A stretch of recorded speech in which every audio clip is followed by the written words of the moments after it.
Hello everyone, happy Tuesday.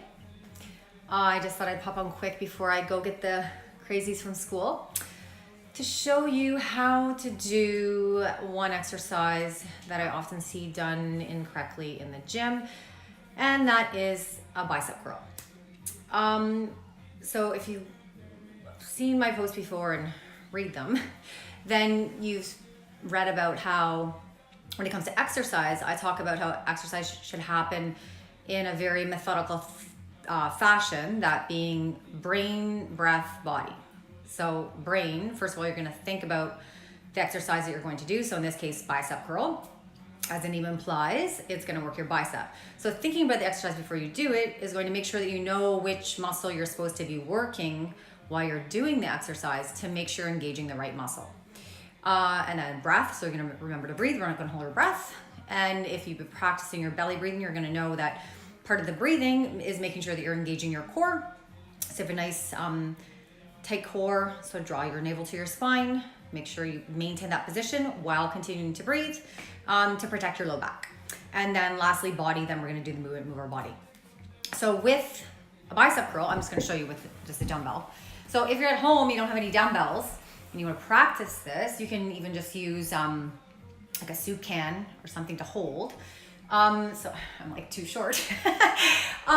So first of all, there's 3 positions, hand positions, that you can have your hand during a dumbbell curl that's actually going to change the way it's working on the muscle. So first, with your palm facing forward, if you were to raise the dumbbell, that is going to engage the short head of your biceps. Your bicep, as the name says, there's 2 muscles, so a long head and a short head. So when your palm is facing forward, you're working the short head of your bicep.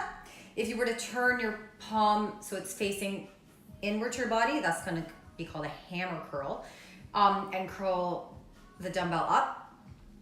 That's going to work more the long head of your bicep. And then if your palm is facing away from the mirror or like away from your body and lift it, that's going to concentrate more on your forearm. So what I'm going to get you to do is have your palm facing forward. So the main thing I see people do incorrectly in the gym when it comes to a bicep curl is when they lift the dumbbell up, they break form, and by that I mean they let their shoulder roll forward. As soon as you let your shoulder roll forward, you're gonna recruit more anterior or your front delt muscle. So then it becomes like, it's not called a front delt muscle curl, it's called a bicep curl. So we want to focus on the bicep. So if you keep your shoulder, and just turn it aside, if you keep your shoulders down and back and maintain that through the movement, so keep your shoulder down and back and then lift the dumbbell up, it's going to isolate just your bicep muscle, because this is an isolating exercise, and focus just on working that bicep.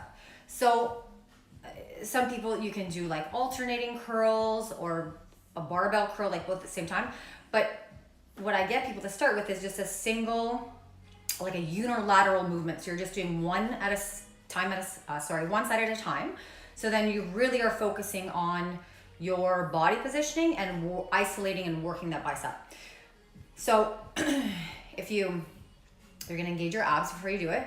So take a deep breath, engage that abs, so navel to spine, maintain that position. You're going to breathe. So you're going to exhale when you lift the dumbbell up and engage your bicep muscle. And then you're pause at the top for a second and then lower the weight down.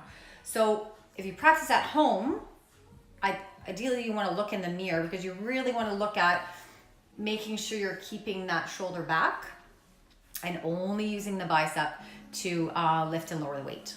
Okay, so try that. Let me know how it goes. Bye.